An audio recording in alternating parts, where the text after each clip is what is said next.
You and your teammates are marching. Little do you know that there is a machine gun ahead already targeted at you. The machine gun suddenly fires, several soldiers are killed, and the rest of the soldiers go into hiding. The machine gun is still suppressing you, so the captain orders a group of soldiers to charge at the enemy, but they are killed or injured before they can get far. The last two soldiers plan to run back to their positions, but they are brutally executed by the captain. However, in order to reduce meaningless casualties, the captain decides to use a well-trained anti-tank dog to destroy the enemy stronghold. The dog has a bomb strapped to its body, which is made up of explosive packs on either side of the jacket, including a hidden priming charge, detonator needle, safety pin, detonator housing, lever spring, limiter, and a metal shell. The dog trainer gives orders to the anti-tank dog and says goodbye. The dog immediately charges towards the enemy stronghold. Due to the fact that dogs are faster, the machine guns cannot hit them. Unfortunately, the lever comes into contact with debris while the dog is running. The safety pin is immediately removed. The fuselage hits the detonator, detonates the primer, and the explosive packs on both sides explode, so the anti-tank attack fails. The captain orders his men to close in on the cover and throw a grenade. Soldiers scramble to the right distance and throw a grenade. However, due to the small shooting hole, the grenades fall to the ground. Then, the enemy machine gunners immediately fire and kill these soldiers. Seeing that these weapons don't work, the captain decides to use a PIAT projector. This PIAT transmitter contains a huge spring. It features a trigger mechanism, a spring-loaded firing pin, and a breech assembly. The front of the launcher is a barrel where the projectile is placed.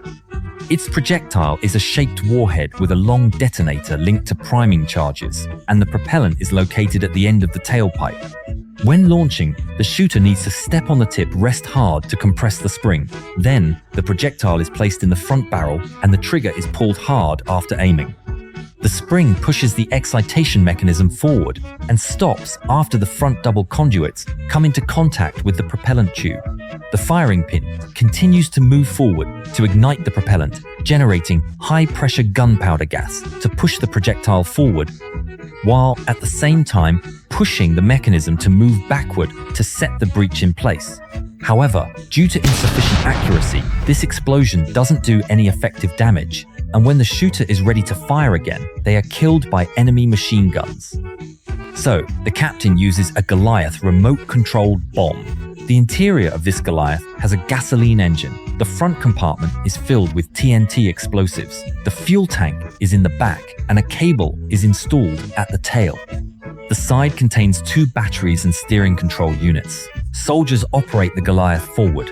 Enemy soldiers see it and shoot at it immediately, but it is blocked by its armor. As it moves slowly, the enemy army is panicked, but suddenly, a soldier sees the cable at the back and shoots at it. Under intense fire, the cable is broken and the Goliath stops. The captain has no choice but to call for reinforcements. After a while, a tank arrives, takes aim, and shoots immediately, but facing the heavy cover of the enemy, it cannot do effective damage. So the captain calls in a flamethrower tank, but its firing range is only 60 meters, so it has to get close enough to the enemy cover to cause damage. However, there is an anti-tank mine in front. Unfortunately, the flamethrower tank triggers the mine and explodes. With no other options, the captain calls for a T-34 tank equipped with multiple rocket launchers. When the tank arrives, it fires rockets at the cover. This rocket has a hidden charge, a propellant tail, and shell construction.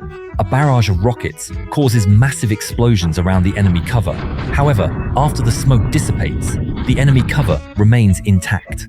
It seems that a larger caliber weapon must be used, so the captain calls in a Sturmpanzer self-propelled cannon.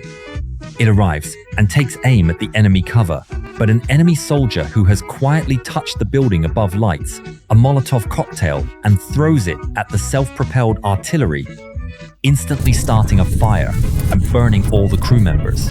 Facing this, the captain thinks of the newly developed Sturmtiger and pages them.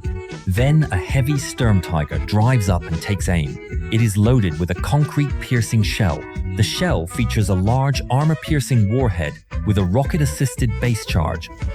When firing, the bottom shot pushes the shell out and the propellant ignites, keeping the shell pushing forward. When the shell hits the cover, the induced detonation of explosives forms a metal jet.